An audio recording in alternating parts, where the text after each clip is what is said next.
حاجگاه یک مقال دارند از زنی غرغر بروید زان که استادش غر است. مادری که بر خودش حیا ندارد، مادری که بر خودش شرم چی بودنش نمیداند، مادری بر خودش ساتر نمیداند و هیچگاه برای شما دختری با حیا تربیت نمیکنه، برای شما فرزندی با آداب تربیت نمیکنه. بنابر رسول اکرم به جوانهای امتشان ترغیب کرده گفتند علیکم بذات الدین و فی روایت فاظفر بذات الدین تریبت یداک. من به شما بچه های جوان تاکید میکنم، بچه های خوش زنگیر تاکید میکنم، خواه آینده فرزنداتان با آداب شود، با حیا شود، خواه که زنهاتان براتان وفادار و با آداب شود. دخترای با حیا و با عفت بزنی گیرید، دخترایی که سری لوج میگردن کرتی آستین کلته میپوشن اونها رو بزنی نگیرید، زیرا که باید نمیتواند برای فرزندی آینده شما مادر شدن. پدرای عزیز، بستن رویمال و پوشیدن بدن زن این فرض است، یعنی این حکم قطعی خدا هست، این فرمان خدا هست. کدام زنی که کدام دختری که اگر گوید که من رویمال نمیبندم این به زیبایی من خلل میرساند، من این قبول ندارم، این زن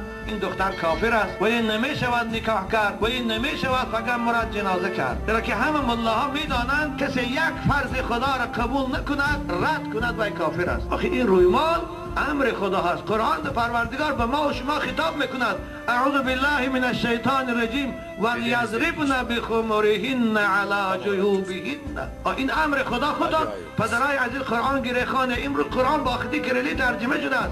در سوره نور خدا میگه باید زنهای مسلمان وقتی که به کوچه میبرایند بر سر خود رویمال پرتایند که موی سری اونها را پیشی بری اونها را از چشم بیگانه ها پنهان دارد. این امر خدا هست. می شود امر رئیس جمهور کسی اجرا نکند؟ چگونه ما امر خدا را اجرا نمیکنیم؟ فقط در پیشگاه خدا چی جواب میدید؟ پدرای عزیز شما فقط چی جواب میدید؟ خداوند به خاطر یک زن 4 مرد فقط عذاب میکند. حضرت امام حفص کبیری بخاری میگه یکی پدرشه، یکی شوهرشه، یکی برادرشه، یکی فرزندشه. بنابراین بچه های خوش رو برای زناتان شما جوابگر هسته. امروز زنهاتان سری لوج میگردد، کرتی آستین کلته میپوشد، پیشی برش لوج در کوچه میگردد، شما برای و فقط جواب بدید. شما چگونه مرد هستی من نمیفهمم، اما من مرد هستم.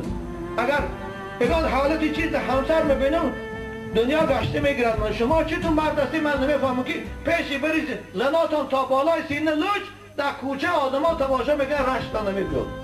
خداوند زن زیبا آفریده است، موی سرش زیبایی دارد، همش زیباست، لیکن برای شوهرش است.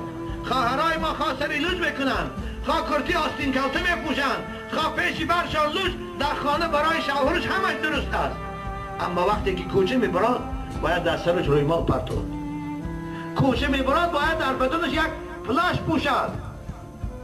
وای زنی مسلمان است، وای اروپایی نیست، وای مسیحی نیست، وای مسلمان است و این مسلمان گفته فقط جنازه میکنند. ببینه بعضی خواهرای تاجیک ما لباس میپوشند شیفان کامبخت، اگر همون پایاننگی به چیزش نباشد تمامی بدنش میتابد. خیریت که همون سینه بندک برام دست یا پلافکر اگر هوایی نباشد همه سینه هاش هم میتابد، هم جای در کارش میتابد. مگر این مسلمان است؟ در بدن لباس دارد، پیغمبر خدا گفتند اما لباس رال خودش اجرا نمی کند، وظیفهش به جا نمی بیارد، یعنی بدنش نمی پوشاند، بدنش همش میتابد. کدامش کمبینشکی داشته باشد یک نوع کمبینشکی نداشتیش همش مائلاتون. این زنها گفتن از شریعت دور شده هستند، از اخلاق جدا شدگی هستند. ممیلاتون دیگرها هم از اخلاق دور کننده هستند. موهای سراشان در گیردی سرشان کلوله کردگی. این پیغمبر خدا 1400 سال پیش گفت تا وقت این زنها نبودن، موی سراشان بلند برداشتگی مثل کوفان شتر سری لوج میگردن. حضرت چی گفتن؟ لا یدخلن الجنت، این زنها بهشت نمیدرایند و لا یذقن نعیمها، بوی بهشت هم.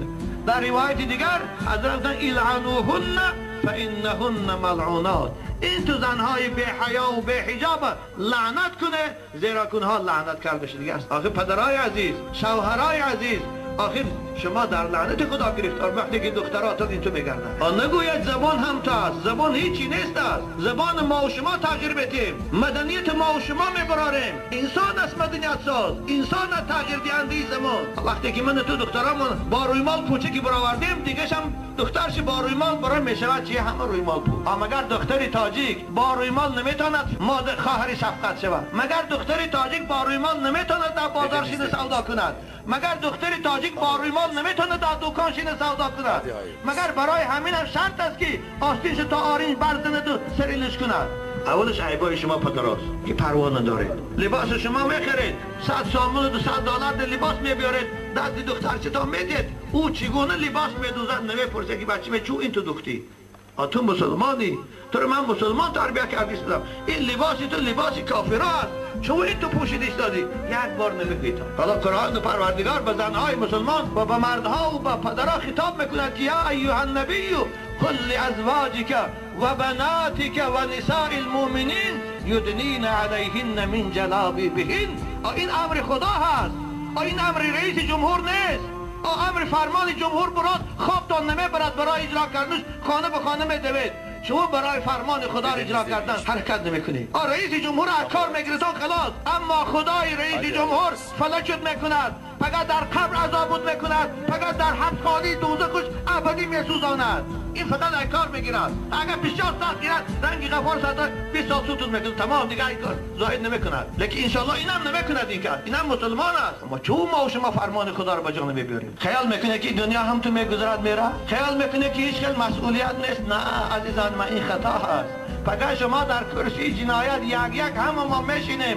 خداوند از این حیاتی ما، از این عائله ما، از بچه دخترامون از ما میپرسد. بنابر خدا به پیغمبرش گفت که یا ایها النبی، ای پیغمبر بزرگوار، قل لازواجک و بناتک، به زنهات بگو، به دخترات بگو، و نساء المؤمنین، به زنهایی که مسلمان هستند و دخترایی که دعوای مسلمانی بکنن به اونها بگو یدنین علیهن من جلابیبهن. وقتی که به کوچه میبرایند بر بدن خود یک لباس پرتایند که بدن اونها را از چشم مردم پنهان کنند. اسلام هیچگاه زن مجبوری به خانشین نمی کند. اسلام طرفدار است که دخترای ما خوانند، کار کنند، صاحب کسب هنر شوند، لیکن با آداب اسلامی. ما باشیم هیچی نداریم، 100 سال از اروپا قفا موندیم، محتاج اروپایی هستیم، اما در بد اخلاقی از او پیش رفتیم. اگر دختران در پیشگاه خدا بالای شما دعوا میکنن که خدایا اول پدر و مادر من عذاب کن، که این پدر و مادر یک بار من نگو که بچه به تو مسلمانی روی مال من،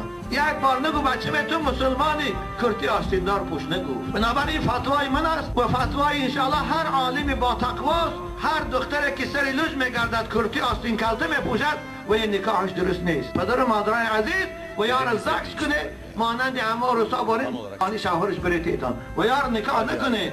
نکاح برای دو مسلمان درست میشود. خداوند در قرآن نکاح امر میکنه فانکحوا ما طاب لکم من النساء، برای مرد مسلمان و زن مسلمان. یک مقال دارند از زنی غرغر بروید زان که استادش غر است. مادری که برای خودش حیا